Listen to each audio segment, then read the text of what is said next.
Hi friends, இந்த கிளைண்ட்டுக்கு வந்து நான் ஜீன்ஸ் படத்தில் வர ஐஸ்வர்யா போட்டிருக்கேன் இந்த ட்ரெஸ்ஸு தான் நான் ரீக்ரியேட் பண்ண போகிறேன். அண்ட் இந்த ட்ரெஸ்ஸுக்காக நான் வந்து சாட்டின் நெட் அண்ட் லேஸ் மெட்டீரியல்லாம் பர்ச்சேஸ் பண்ணியிருந்தேன். ஃபர்ஸ்ட் வந்து அந்த யோக் போர்ஷனில் இருக்க அந்த லைன்ஸை செட் பண்ணுறதுக்காக நான் அந்த லைனை வந்து அந்த சாட்டினில் பட்டி மாதிரி ரெடி பண்ணிகிட்ருக்கேன்.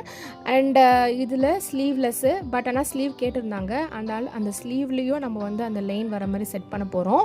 அண்ட் லேஸ் மெட்டீரியல்லேருந்து இந்த பேட்சை மட்டும் தனியாக நான் வந்து சால்ட்ரிங் யூஸ் பண்ணி எடுத்தாச்சு. அந்த பேட்சை தான் வந்து நான் நெக்கிட்ட வர இடத்துல வந்து செட் பண்ணிகிட்ருக்கேன். ஸோ அந்த பேட்ச் வந்து எங்கெங்கே வந்தால் நல்லா இருக்குமோ அதை செட் பண்ணிவிட்டு தான் நான் அதை ஸ்டிச் பண்ண போகிறேன். இப்போ பார்த்தீங்கன்னா அந்த பேட்ச்சு அந்த லைன் எல்லாம் நான் செட் பண்ணி வச்சுருக்கேன். அது அண்ட் கீழே வர ஃப்ளேர் பார்த்தீங்கன்னா ஃபுல் சர்க்குலர் ஃப்ளேர் ஒயிட்டில் கட் பண்ணியாச்சு. ஒயிட்டுக்கு மேலே வந்து லைட் க்ரீம் ஷேடில் ஒரு நெட் வரும், அதுவும் நம்ம கேதர் பண்ணி ரெடி பண்ணியாச்சு. அண்ட் இந்த ட்ரெஸ்ஸில் வர இந்த லைனில் வந்து கண்டிப்பாக ஃபேப்ரிக்கில் மட்டும் அவங்க மடித்து ஸ்டிச் பண்ணியிருக்க மாட்டாங்க. ஏன்னா அந்த சாங்கில் பார்த்தீங்கன்னா இது கொஞ்சம் ஸ்டிஃபாக தான் இருக்குது. ஸோ ஃபேப்ரிக் யூஸ் பண்ணோன்னா கண்டிப்பாக அது மடங்கும். இதை பார்த்தீங்கனாலே உங்களுக்கு தெரியும். ஸோ அந்த ஃபேப்ரிக்குள்ளே ஒரு ஸ்டிஃப்னஸ் கொடுத்துருக்காங்க, அதனால தான் அதை வந்து அப்படி நிற்கிது.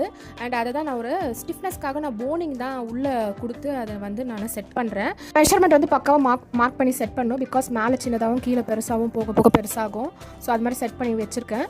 அண்ட் இதுக்கு வந்து ஷால் இருக்குது. அந்த ஷால் வந்து நான் வந்து க்ரீம் ஷேடில் தான், அதில் ஸ்கேலப் பேட்டர்னு. ஸோ ஸ்கேலப் பார்த்தீங்கன்னா என்கிட்ட ஆல்ரெடி ஒரு பார்டர் இருந்துச்சு, ஸ்கேலப் பார்டரு. அதை வச்சு நான் வந்து சால்ட்ரிங்கில் அந்த ஷேப்பை வந்து கட் பண்ணிட்டேன். அந்த ஷேப்பில் சின்ன லேஸும் கொடுத்து அட்டாச் பண்ணி அதை ஃபினிஷ் பண்ணிட்டேன். இதோட ரிசல்ட் நாளைக்கு அப்லோட் பண்ணுவேன், கண்டிப்பாக பாருங்கள்.